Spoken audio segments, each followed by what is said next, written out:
kasih telah mengklik channel ini Anda yang menonton kami yang mengomentari. Selamat datang di channel yang luar biasa ini. Victor telah mengumpulkan para ahli terkemuka dunia untuk memastikan kesuksesan misi, termasuk ahli Titanic Frank Stephenson. Ahli mikroba Laurie Johnson adalah anggota kunci tim lainnya. Ia bertanggung jawab untuk mengumpulkan data penting tentang kondisi bangkai Titanic. Faktor pembatas dirancang khusus oleh tim untuk misi seperti ini. Victor tidak mengemudikan kapal selam. Patrick Leahy akan melakukannya.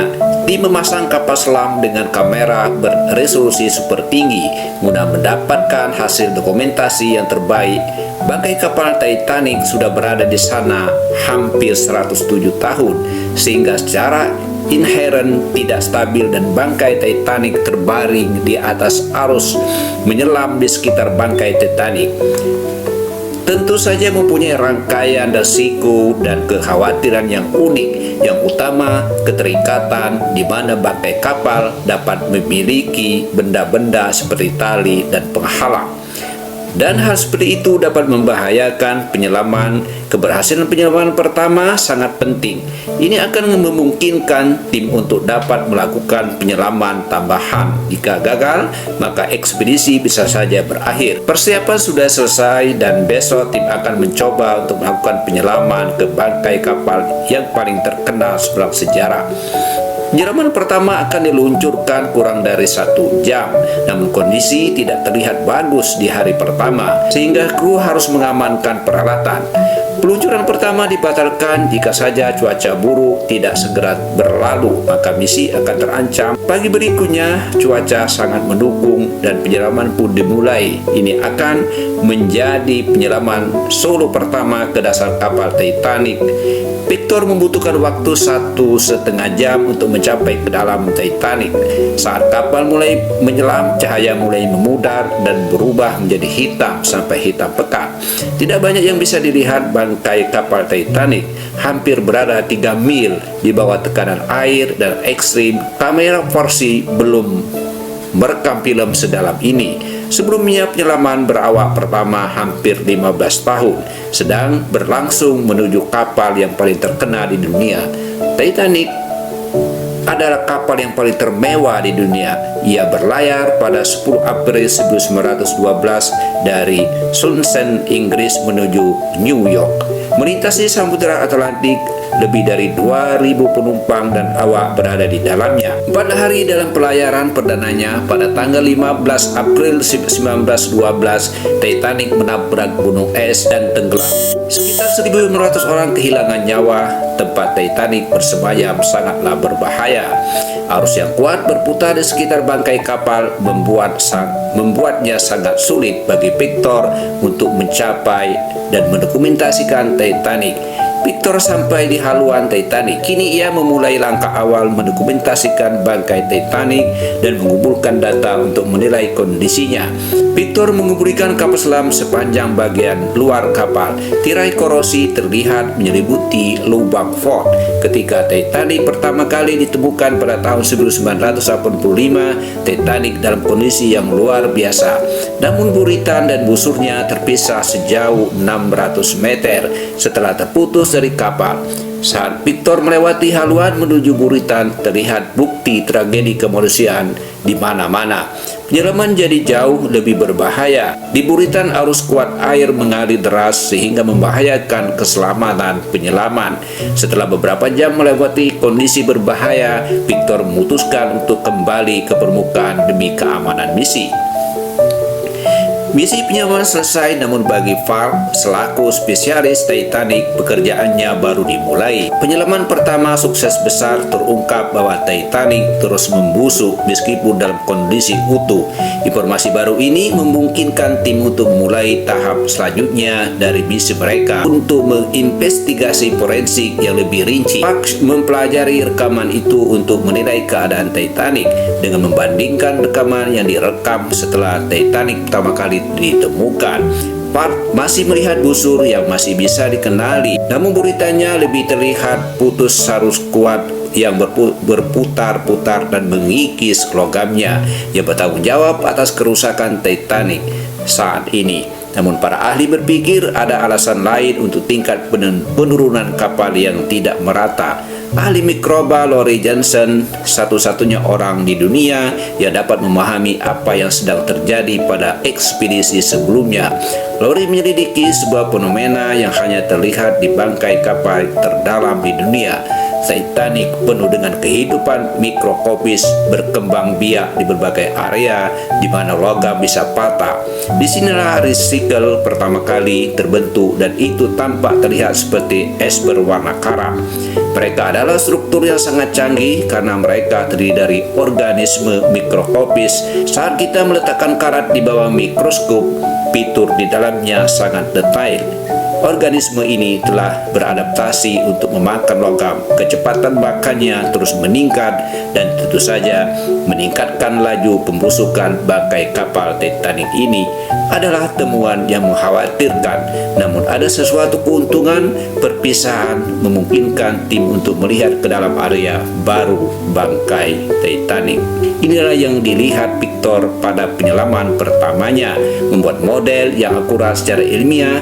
Ini adalah satu tujuan inti tim ini, memungkinkan pars untuk melihat Titanic dari semua sudut dan melihat hal-hal yang lebih detail dari setiap sudut daripada penyelam atau mempelajari rekaman video. Bahkan di awal proses ini, model tersebut memungkinkan pars untuk menyelidiki cerita dari Titanic dengan detail yang belum pernah terjadi sebelumnya. Pada malam Titanic tenggelam, lebih dari 2.000 penumpang berada di dalamnya. Para krusan itu bergegas menuju Sokoci untuk diturunkan ke air laut menggunakan kren kecil yang disebut David. Pada model tersebut, tertarik pada satu David, Lieutenant William Murdoch pada saat kejadian berusaha mati-matian untuk memuat Sokoci terakhir ke dalam David untuk dapat diluncurkan dengan baik di saat Murdoch dan krunya tersapu dengan air.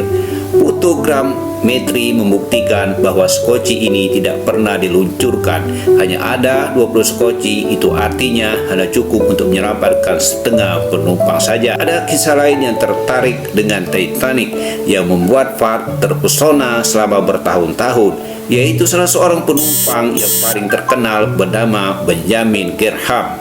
Dia salah satu pengusaha terkaya dan paling terkemuka di Amerika yang hingga kini jasadnya tidak pernah ditemukan. Seperti inilah kamar Graham, kamar paling mewah di kapal Titanic, terletak di sisi pelabuhan di titik kehancuran di mana kapal terbelah dua. Kamar Graham robek dan jatuh ke dasar laut dan sampai kini belum ditemukan. Kini dengan menggunakan SUX, Fard berharap untuk menemukan.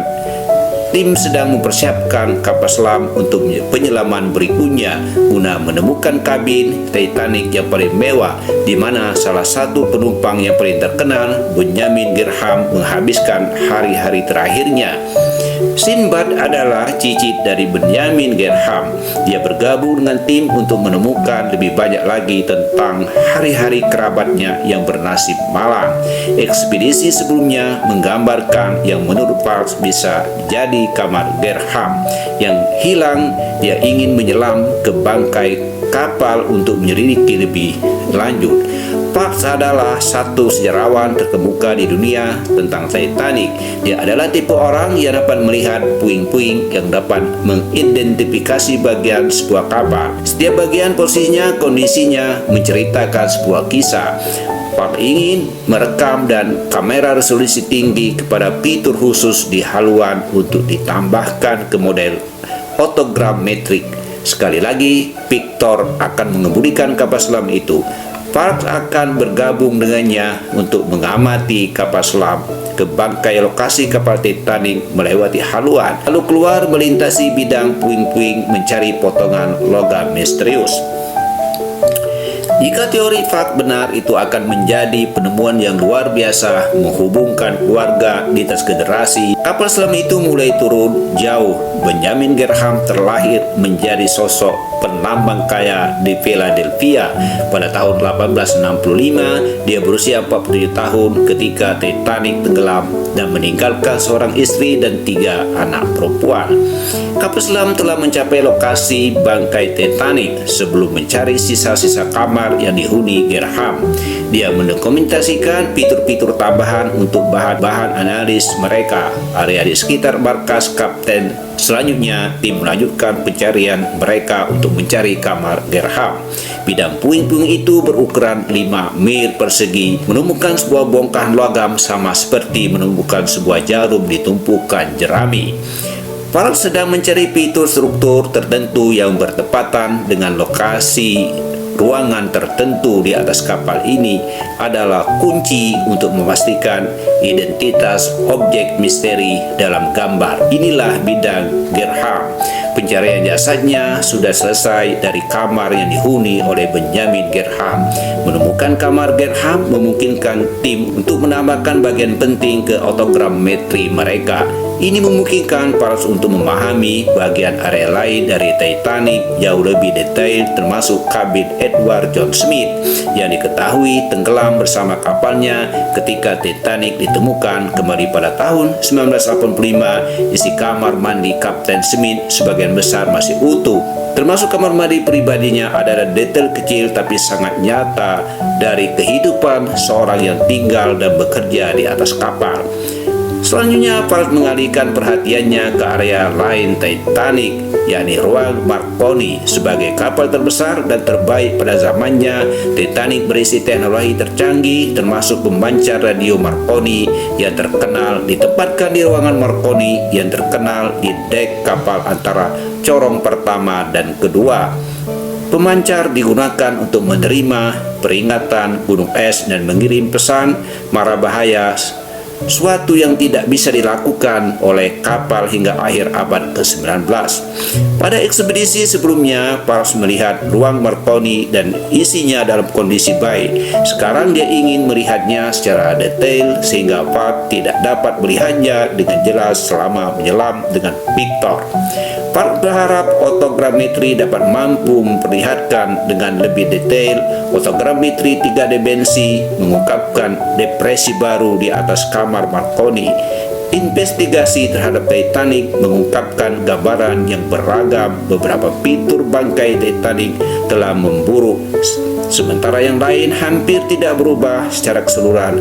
Bangkai Titanic dapat bertahan dengan sangat baik. Ada beberapa area yang menjadi perhatian, kerusakan parah, dan mereka akan mempelajarinya di masa-masa mendatang untuk mencoba mendapatkan prediksi yang lebih baik tentang berapa lama lagi Titanic akan bersama kita.